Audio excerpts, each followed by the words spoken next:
Jadi betapa dulu itu harkat dan martabat ilmu itu sangat dihormati.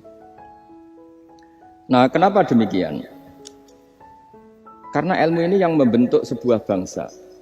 Jadi kalau kita berpikir jernih ya, oke kita ada BNN ya, polisi yang nangani narkoba, terus ada beberapa jabatan atau institusi negara yang bisa mengawal kecurangan, misalnya ada KPK, ada BPK dan sebagainya.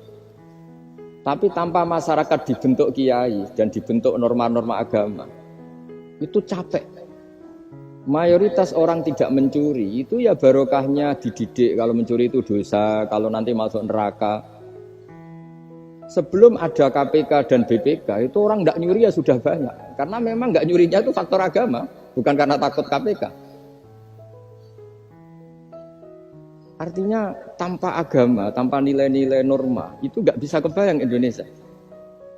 Karena orang nanti nggak maksiatnya atau nggak salahnya itu takut aparat, bukan takut Tuhan. Makanya kalau guyonan anekdot khas itu, ada orang melanggar rambu-rambu, ketangkep polisi. Kamu tidak tahu kalau ini larangan? Ya tahu Pak. Kenapa tetap melanggar? Karena tidak tahu Bapak di sini. Itu menunjuk polisinya. Itu khas Indonesia. Jadi kalau nggak melanggar itu karena takut aparat, bukan karena kesadaran hukum. Tapi kalau urusan rambu-rambu itu seperti itu. Tapi kalau urusan orang tidak zina, tidak maling, tidak korupsi, itu hampir mayoritas orang Indonesia itu karena takut azab Allah atau takut dosa. Sehingga di desa terbelakang yang enggak terjangkau polisi atau di daerah-daerah yang sangat terpencil, itu perilaku leluhur, yaitu tidak nyuri, tidak zina, tidak apa, itu ya tetap jalan. Karena mereka memang dididik oleh agama. Sehingga keinginan kita terbesar adalah bahwa sesuai konsep Imam Ghazali, al-ulama wal umara tau'amani. Jadi ada sinergi lah antara ulama dan umara. Dulu biasa raja-raja itu ngaji sama ulama. Tapi ulama juga biasa antri di kerajaan untuk ngurus administrasi negara. Jadi beliau-beliau ya bisa sebagai rakyat, tapi juga sekaligus sebagai guru. Karena beliau-beliau ini orang-orang yang bisa menanggalkan egonya. Lalu kenapa kerajaan dulu itu begitu kuat? Ada contoh paling populer dalam mengelola negara, yaitu Umar bin Khattab. Itu Sayyidina Umar bin Khattab. Itu bajunya, jubahnya itu ada 12 jahitan, saking jeleknya. Jadi saking jeleknya itu 12 jahitan.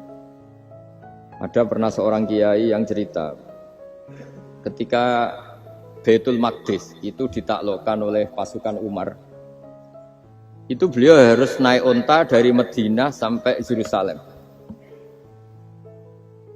Karena kerajaan yang ditaklukkan itu membayangkan Umar itu seorang presiden, seorang khalifah pasti wah. Itu ternyata pas sampai gerbang Yerusalem itu Umar itu yang nuntun unta. Karena ketika unta itu hanya satu, sama pengawalnya bilang, saya mau naik unta asal gantian. Ya 2 kilo Umar naik, 2 kilo ajudannya yang naik, sampai Pak. Lepas mau pintu gerbang, itu pas giliran Umar yang nuntun. Kata ajudannya, kali ini jenengan yang naik saja. Enggak, saya enggak mau bohong. Jadi yang disambut ya ajudannya. Karena ajudannya pakaiannya lebih bagus, dan Umar pakai tadi, jubah yang berjahit 12. Jadi betapa orang-orang dulu itu ketika jabat, itu malah tasawuf. Karena tadi dipandu oleh agama.